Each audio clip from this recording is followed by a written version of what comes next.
आज हम एगो प्रोग्राम में गए रहनी, सोचले ना रहनी प्रोग्राम में जाएम तो ऐसा नानी मन गाना बाजी, क्रिसमस के गाना रख समझ ना आवत रख कुछो।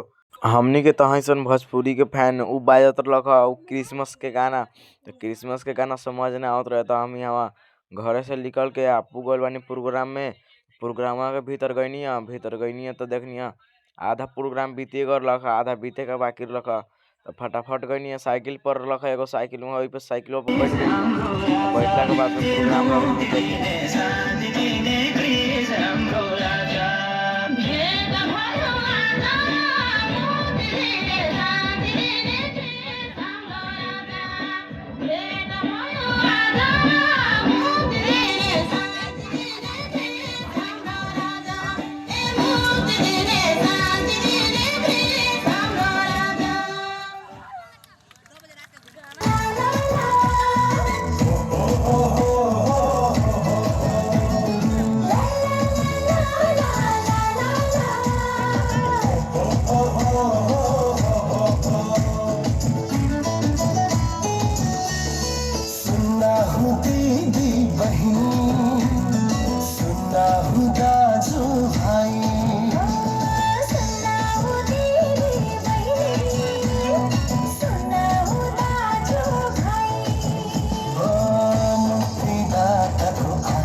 त्यति बेला मरियमको बालक जन्माउने समय नजिकिँदै थियो।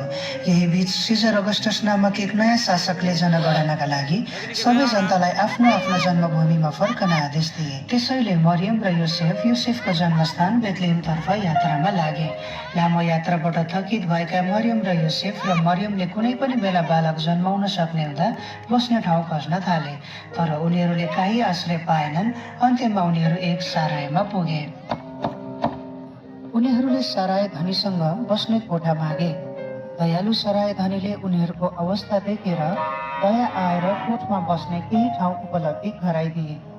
युसेफ मरियमका लागि आराम गर्न तातो र सुरक्षित ठाउँ तयार गर्दै थिए र त्यही रात केही घण्टापछि मरियमले सानो बालक यीशुलाई जन्म दिनुभयो।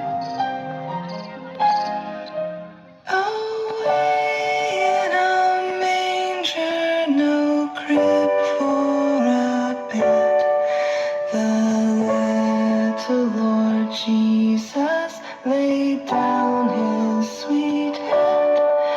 The stars in the sky looked down where he lay. The little Lord Jesus asleep on the hay. यसैबीच धेरै टाढा नभएको स्थानमा केही निन्द्रा लागेका गोठालाहरू थिए। अचानक प्रभुको एक स्वर्गदूत उनीहरूको अगाडि प्रकट भयो र परमेश्वरको महिमा उनीहरूमाथि चम्कियो। गोठालाहरू अत्यन्तै डराए, तर स्वर्गदूतले भन्नुभयो, डराउनु पर्दैन, म तिमीहरूका लागि सबै जाति राष्ट्रलाई आनन्द दिने सुसमाचार लिएर आएको छु। आजै दाउदको सहरमा तपाईँहरूको उद्धारकर्ताको जन्म भएको छ। गई हेर, तिमीहरू गोठको दानास्थलमा कपडामा बेरिएको बालक यीशुलाई भेट्नेछौ। त्यसपछि स्वर्गदूतका थुप्रै स्वर्गदूतहरू देखा परेर स्तुति गाउन थाले।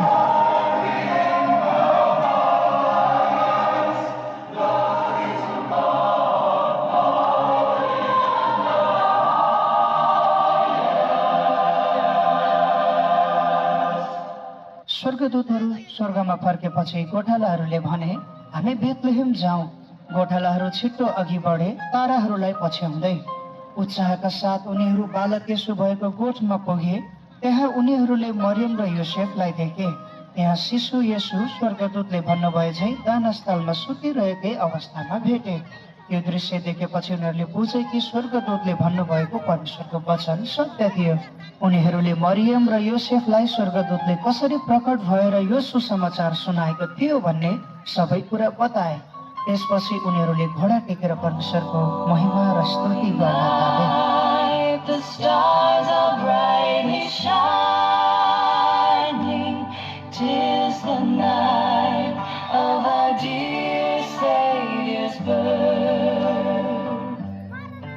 त्यति बेला धेरै टाढाबाट पूर्वका 3 ज्ञानी ज्योतिषीहरू यात्रा गर्दै थिए। ती राजाहरू महिनौदेखि हजारौं धुरी यात्रा गर्दै थिए। उनीहरूले आकाशमा देखिएको चम्किलो तारालाई पछ्याइरहेका थिए। ज्ञानी भएर उनीहरूले तारा संसारका राजाको जन्म भएको सङ्केत हो भनेर बुझे।